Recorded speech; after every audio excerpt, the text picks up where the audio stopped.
Jean-Yves Labrousse Oui, a passé plusieurs dizaines d'années sans pouvoir parler de ce qu'il a vécu dans la nuit du 5 au 6 octobre 1983. L'ex-petit ami de sa grande sœur décime toute sa famille alors qu'elle l'a quitté quelque temps plus tôt.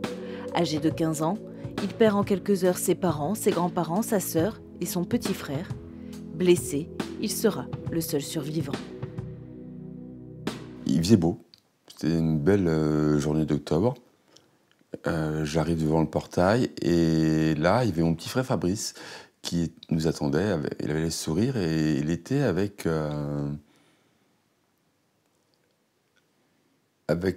cet apprenti charcutier qui fréquentait ma sœur, qui était assez heureux aussi. Et ça m'a surpris de le voir là. Maman même également a été surprise. Parce qu'avec ma sœur, ces derniers temps, c'était un peu compliqué.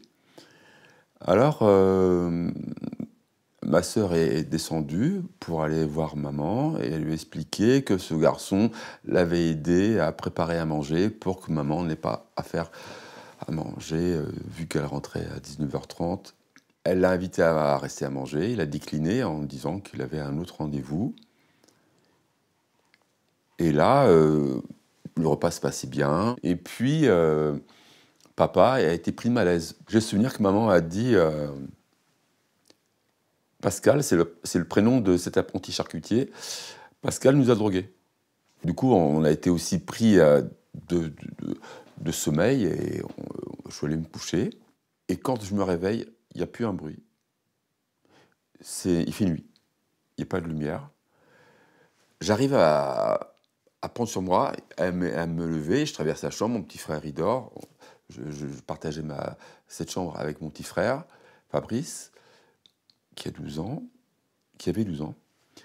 Et j'arrive dans le couloir. Là, dans le couloir, j'entends une respiration très forte, une respiration animale. Et là, j'aperçois une lame qui brille dans, je sais pas, où vient la lumière. Je vois quelque chose de métallique qui vient vers moi. Je me fais éventrer. Je vais te blesser une deuxième fois à la cuisse. Et je vais être laissé pour mort.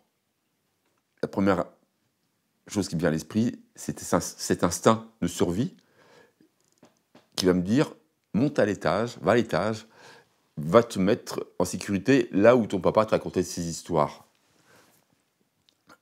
Il y a un bureau dans cette pièce, à l'étage. Je vais mettre tout le bureau et je vais tirer la chaise. Je perds connaissance, je me réveille et je me rends compte que ma sœur est là. Je la vois pas, je l'entends. Elle parle à quelqu'un. Et ce quelqu'un lui dit, il est où Jean-Yves? Et elle dit, je sais pas. Et j'entends que ça frappe.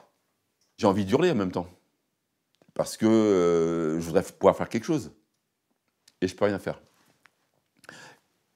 Et il continue à frapper. Et ma sœur a cette voix qui avait une jolie voix de femme. Et sa voix devient métallique. Métallique. Ouais. Et je perds connaissance. Je me réveille, il n'y a plus un bruit. Je descends les escaliers. Je suis face à des flammes. Et dans les flammes, je me rends compte que je devine, j'aperçois la silhouette de maman qui est en train de brûler.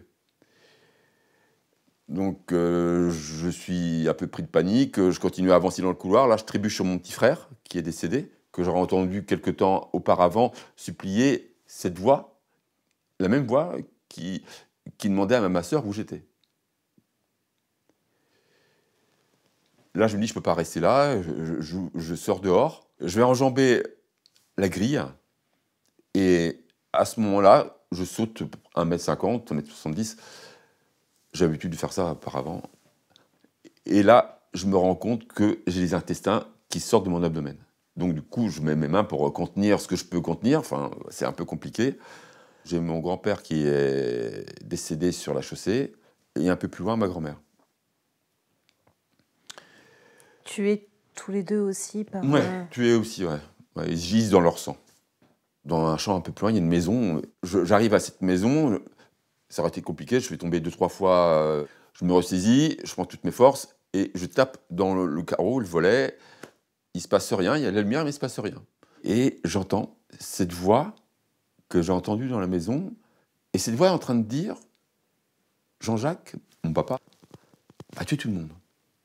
Il est devenu fou, il a tué tout le monde. » Et là, je me dis « C'est pas possible. » Là, je dis « C'est pas possible, c'est pas du tout ce que j'ai entendu. » Et quand j'aperçois une maison qui habite à côté, qui est en train de discuter avec cette personne, je lui dis « C'est pas vrai. » Je lui dis « Papa, il n'a pas fait ça. » Je lui dis « C'est lui. Il s'appelle Pascal. » Je lui dis « C'est Pascal. » Il me met à l'abri à l'intérieur de chez lui. Je vais attendre les secours. Et j'en verrai pas plus. Et je vais me réveiller le lendemain à l'hôpital de Beauvais. Là, je suis dans le déni. Total. Total.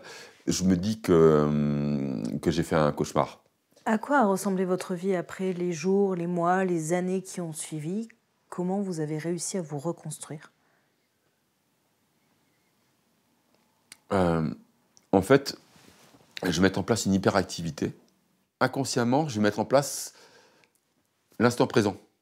Le procès de Pascal Dolic a eu lieu en 1989. Il a été condamné à la perpétuité, dont 18 ans de sûreté. Il est sorti au bout de 16 ans. Comment vous avez vécu cette nouvelle, sa sortie de prison? J'ai dû retourner chez le médecin pour prendre des tranquillisants. Après, j'ai mis des systèmes d'alarme partout, un système d'alarme dans la maison, je me suis protégé. J'avais pris une matraque, une batte de baseball. Cette histoire familiale, vous n'en avez pas parlé pendant une vingtaine d'années. Aujourd'hui, vous arrivez à mettre des mots. Pourquoi aujourd'hui? En 2016, je me retrouve seul ici. Et là, je fais une dépression. Et je me dis qu'il faut que je me fasse aider. Je vais voir un psychiatre. Je me suis jamais fait accompagner psychologiquement. Et je me dis qu'il est peut-être temps. J'ai ces flashs qui viennent jour et nuit. Et des fois, mes jours sont pires que mes nuits. C'est quoi ces flashs dont vous Les flashs de la nuit. Je revois maman brûlée dans les flammes. J'entends Caroline se faire massacrer. J'entends mon petit frère qui supplie Pascal. Et voilà, c'est compliqué.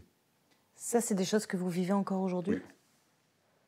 Donc vous décidez d'écrire un livre avec votre fille Camille qui s'appelle L'écho des ombres, dans lequel vous racontez ce qui est arrivé. Le déclic, ça a donc été d'en parler à Camille. Oui. C'est ça. Oui. L'idée, c'est de transmettre cette histoire familiale. C'est l'idée première. Le deuil est fait. Grâce au livre, j'accueille les flashs maintenant. Ils viennent. Ils ne me terrorisent plus. Et aujourd'hui, où est-ce que vous en êtes? Est-ce que vous êtes dans une démarche de pardon? Est-ce que vous êtes dans une démarche plus de déni, mais en tout cas d'acceptation? Je suis un peu partagé dans la notion de respect de mes parents. Je me dis, si j'accorde mon pardon,